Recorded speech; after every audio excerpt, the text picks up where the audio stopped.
사실은 우리가 이 안에서 예배를 드리게 되면서 조금 편한 환경에서 그렇죠. 아까 이렇게 재판 얘기를 하셨지만 네. 그래도 그렇죠. 좀 편한 환경에서 갱신의 얼굴로 네. 쓰게 된 부분이 없잖아 있어요. 그렇죠. 솔직히 네. 자랑스러웠다. 그런 것도 있었죠. 네. 왜냐하면요, 정말 어느 누군가는 이 일을 해야 되는데 다 안 한다고 한다. 좀 해달라. 이렇게 부탁이 왔을 때 저도 거절을 하면 물론 또 다른 사람들이 할 수는 있겠지만 그걸 했을 때 또 성취감도 맛보고 또 정말 은혜, 제가 생각해도 아 오늘은 정말 예배가 잘 이렇게 준비되어서 잘 된 것 같다. 이랬을 때는 뿌듯함도 있었었죠. 그러니까 그 자랑스러움이 뭐 저를 드러내는 것에 대한 자랑스러움이 아니라 다 우리가 사실 나이가 많잖아요. 사회라는 것은 사회뿐만이 아니라 우리 나이는 이제 뭔가 내려놓고 쉬는 나이라고 우리가 통념상 그렇잖아요. 근데 그게 들어왔을 때 진짜 당황은 했어요. 그리고 하고 싶지 않았어요, 당연히. 그런데 다만 한 가지 제가 이렇게 대중들 앞에 섰을 때 많이 두근거리는 사람은 아니라는 것. 이제 그것 때문에 제가 하겠다고 했고, 제가 그러면 정말 못하죠. 하겠다고 했고, 그 자랑스러움이란 것은 그래도 내가 이 나이에 또 교회가 이렇게 힘들 때 조금이라도 도움이 된다면 하는 것에 대한 그 스스로의 자랑스러움, 자부심, 그거는 있었죠. 예. 그 일의 그 중량, 무게감은 어디서 일을 하나 다 똑같은 거지만은 그래도 이거는 이제 특별하게 이 사람 대중 앞에 섰을 때 아주 힘들어하는 분들은 절대 할 수 없는 거잖아요. 능력의 문제가 아니잖아요. 그래서 저는 비교적 그렇지 않은 편이고 또 조금이라도 이 도움이 될 수 있다면 그것에 대한 어떤 그 보람, 그런 측면에서의 자랑스러움, 이런 거는 저도 있었습니다. 를 보는 주간에는 집에서 하는 행동이 틀리잖아요. 그 다른 주간보다. 그러니까 이제 애들이 뭐 애들이라보다는 애 하나하고 이제 집사람이 이제 보고 있는 그 자리에서 이제 제가 갑자기 잘 하지 않던 찬송을 하게 되고 또 그 대본을 가지고 이렇게 리허설을 하게 되고 이렇게 하면서 그러면 아들이 이제 아빠 이번 주도 뭐 있나 봐 이렇게 할 때 그래 아빠가 이번 주 사회인데 지금 연습하고 있다. 그러니까 이제 그런 부분이 아들한테 그냥 이렇게 예배에 가서 막 이렇게 휩쓸리거나 따라서만 가는 게 아니라 아빠가 그래도 말하자면 니들하고 뭐 하지만 하여튼간 인도하고 있다는 부분들에 대해서 아들한테 조금 이렇게 그런 업을 느꼈던 기억이 있는 것 같습니다. 사실은 이제 제가 제일 먼저 2013년도에 이제 교회에 대한 문제를 알았고, 그리고 이제 우리 여동생한테 이제 전화로 얘기를 하고, 이어서 그 팩트를 제가 이메일로 확인해봐라, 그 첨부로 보내줬고, 그리고 이제 또 남동생한테도 이제 그 얘기를 했습니다. 그래서 흔쾌히 일단 동의를 해주고, 자기도 물론 다 자녀가 있고 그 시스템이 잘 돼 있는데 익숙해 있기 때문에 아이들을 그 주일학교에 하면 되는데 이 척박한 이곳에 이제 오게 되고 그런 거는 정말 제가 이제 감사하게 생각하는 거죠. 동생들이 자기 본인 스스로 이제 판단한 거고 그건 문제가 있다. 교육갱신이 필요하다라고 한 것에 동의를 하고 같이 오서 가족들과 함께 이렇게 하는 건 너무 감사하다고 생각을 합니다. 그리고 이제 아까 이제 뭐 권사님 집사님 말씀하신 가운데서 이제 저도 사실은 사회 보는 거에 대한 뭐 자랑하는 그런 건 없지만 아까 이제 우리 정경덕 권사님께서 이제 센터에서 모니터링 하는 거 있었잖아요.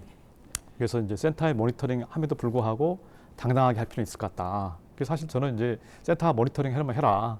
나도 정규 재판 받았기 때문에 어떤 그런 거에 대한 사실 이제 두려움보다도 우리 이렇게 하는 거에 대한 그 부분들에게 부교육자들 똑똑히 봐라. 기성교회 교육자 위주의 예배 프로그램이 돌아가지 않더라도 우리가 이렇게 교육갱신을 함께 위치고 우리 평신도가 주축이 되는 이런 공동체가 이렇게 간다 라는 메시지를 전달하기 위해서 어떤 하나의 이제 그런 부분이 큰 은혜가 있었던 것 같고요. 또 하나는 우리가 매주마다 그 소위 이제 개혁적인 목사님이 오셔서 설교를 하시잖아요. 사랑의교회 갱신 공동체에 마당교회 와보니 이거는 목회자 위주의 어떤 시스템이 아니라 평신도 위도의 시스템인데 너무나 자연스럽게 그리고 이렇게 되어져 가는 것을 뭔가 그분들에게도 보여줄 수 있는 하나의 어떤 그런 거가 아니라서 그런 측면에서는 사실 제가 많이 제 스스로 자부심을 가졌던 것 같습니다. 그리고 이제 사실 우리 이제 박 집사님께서 말한 저희 직원들한테도 과거에 센터에서 금요마당 기도 인도할 때 그 길거리에서 그 엄청난 추위와 더위 하면서도 사실은 제가 금요일만 되면 빨리 가거든요. 그러니까 직원들이 왜 하냐고 계속 저한테 얘기를 했는데 나중에 고백을 했습니다. 이러이러한 부분 때문에 가야 된다. 저를 말리더라고요. 지금 엄청난 일이 회사에 이렇게 벌어지는 일들이 많은데 그럼에도 불구하고 하셔야 되겠냐.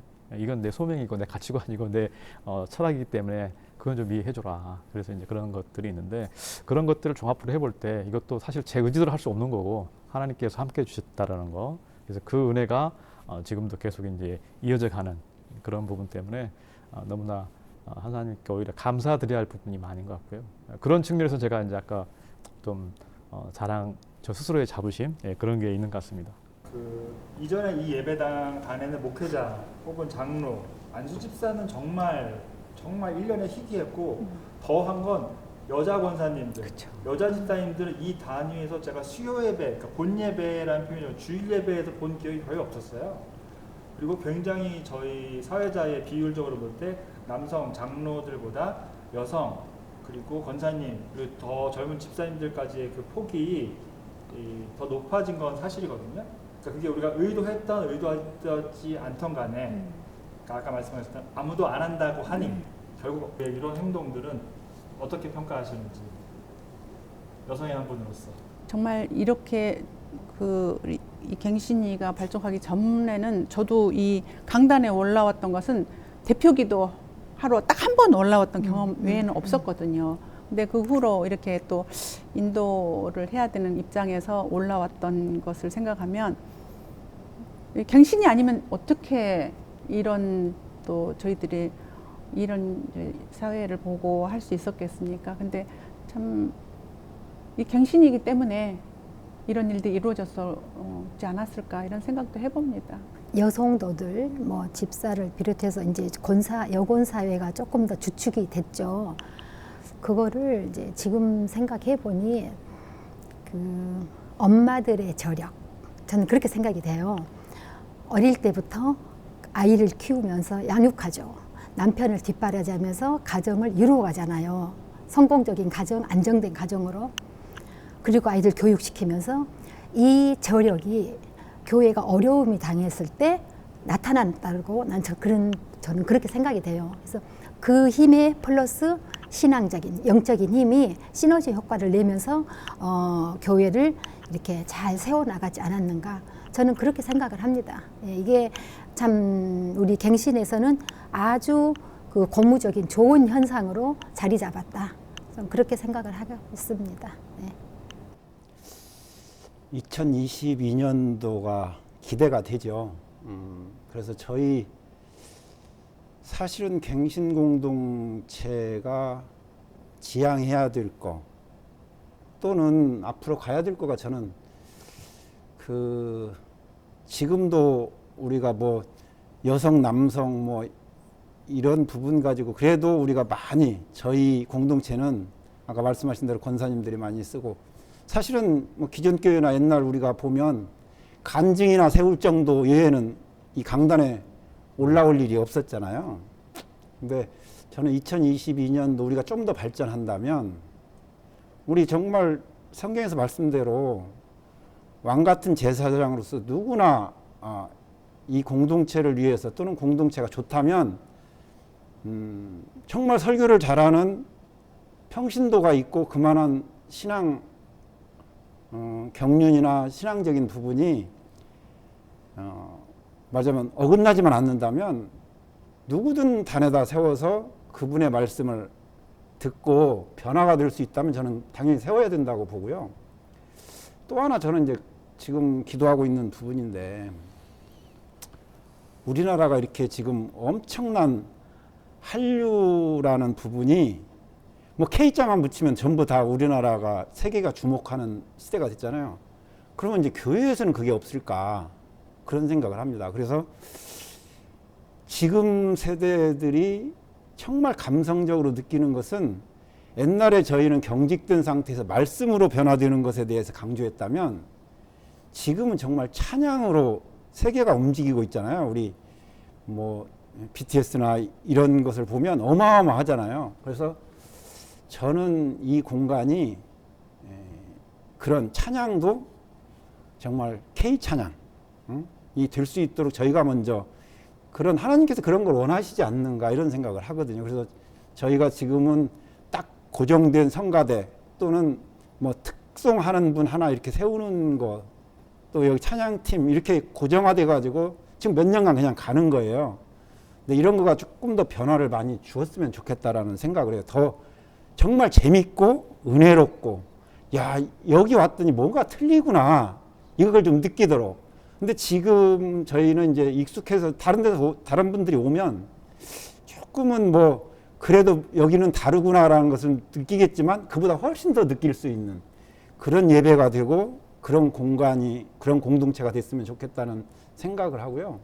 예배 순서도 사실은 이렇게 광고를 먼저 왜냐하면 광고할 때쯤이면 다 그냥 빠져나가는 그런 분들은 광고를 못 듣고 오기 때문에 그런 부분들을 예배 시작 전에 여기 찬양팀의 찬양 끝나고 그런 광고부터 먼저 하고 그 다음 거룩한 예배 내지는 우리 공예배가 자연스럽게 이렇게 진행되어지는 그런 변화들을 너무나 의식하고 다른 옛날 예배 또는 어른들 연세 드신 분들에 대한 배려 이런 것 때문에 너무나 안 바뀌는 것 같아요. 저는 그런 것들을 이 말하자면 예배자 또는 받으시는 하나님 위주로 전부 바꿨으면 좋겠다라는 말이 길었지만 그렇게 좀 22년도를 기대합니다.